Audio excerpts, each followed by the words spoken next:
Well, hold on a second, though, Darren. Just because, yeah, I'll get to you, but this gentleman had his hand up first. Somebody over here. It was over here. Yeah, okay. President Obama, I'm Scott Turner, small business owner, and one thing for sure about small business owner, tremendously busy. What kind of business you got? It's an arborist firm, tree care, and get home at night. I feel like now I'm one of the few Americans who doesn't think he can watch a little bit of cable TV and tell you everything you know about how to run the firm. I don't have time to watch it. It's over my head. A good percentage of what we talk about here, the economy. I know I'm too busy working to understand how to tell you how to fix the economy. So what I like to do is elect an official and send him to Washington and have all you smart guys figure that out. I'm returning to Dan's question. That we didn't get all the way through, and a young person can recognize it, and I certainly recognize it trying to build team in small business. What is there hope for us returning to civility in our discourse, to healthy legislative process, to something that I can trust, so as I strap on the boots again tomorrow morning, I know you guys got it under control, because I'm not smart enough to fix it. I'd love to send you guys to Washington and have you do it, and it's hard to have that faith right now. Well, look, first of all,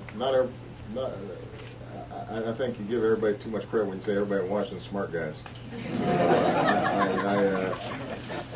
We might dispute that, but you know, you're making such a powerful point. I think a lot of people were inspired by our campaign because we tried to maintain a very civil tone throughout the campaign. And part of my agenda was changing Washington. I mean, I came into national notice when I made a speech in Boston talking about there aren't red states and blue states, there's the United States of America. I believe that so profoundly. I will tell you that changing the culture in Washington is very hard. And I've seen it these last 2 years.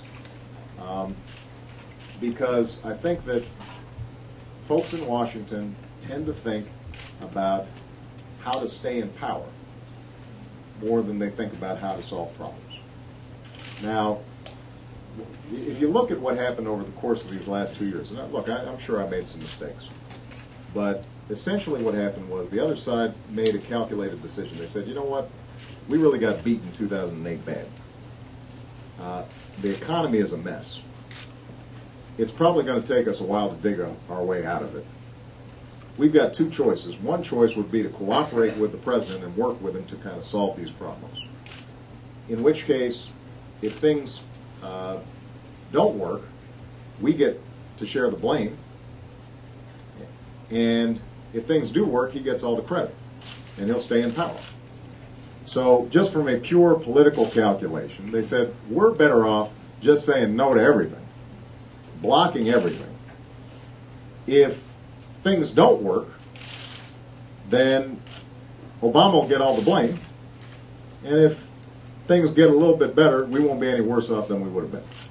I mean, that I think was the political calculation. Now, I have to give him credit that from just a raw political point of view, it's been a pretty successful strategy, right? Because right now, people are frustrated. All the good feeling that we had coming into the campaign is dissipated. Everybody's thinking to themselves, well, gosh, you know, we sent Obama out up there. We thought the tone would change. Folks are arguing just as much as they were before. So we've kind of lost hope, and we're a little discouraged. And that means a lot of the people who were supporting me may stay, you know, are talking about maybe just staying home in the election. And meanwhile, the other side's all ginned up. We can take power back. I think that the only way this is going to change is if the same folks who supported me in 2008, not just Democrats, but independents and Republicans who want to see the country move forward, if they don't sit on the sidelines, they don't give up, you don't give up, but you say, I'm going to keep on looking for folks who are trying to offer serious solutions to problems. And, you know, we don't expect our elected officials to be perfect, but we do expect them to be honest and real with us about what what we're going to do about education, or what we're going to do about energy, or what we're going to do about this problem or that problem. And I've just got to assume that if people more and more insist and demand on that kind of attitude, and are willing to punish folks when they go over the top, whether it's on the left or the right, in being not so civil, that eventually politicians adapt because they start saying to themselves, well, you know what, this is what voters want. Now, there's one last aspect of this that makes it tough, and that is the media's gotten very splintered.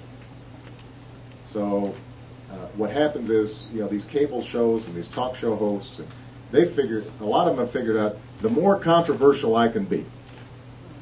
If I'm going out there and I'm calling Obama this name or that name, or saying he wasn't born in this country, that will get me attention. I will then write a book. I'll go and sell it. I get right. And there are folks on the left who do the same thing, trying to be purposely provocative, saying the meanest, nastiest things you can say about the other side.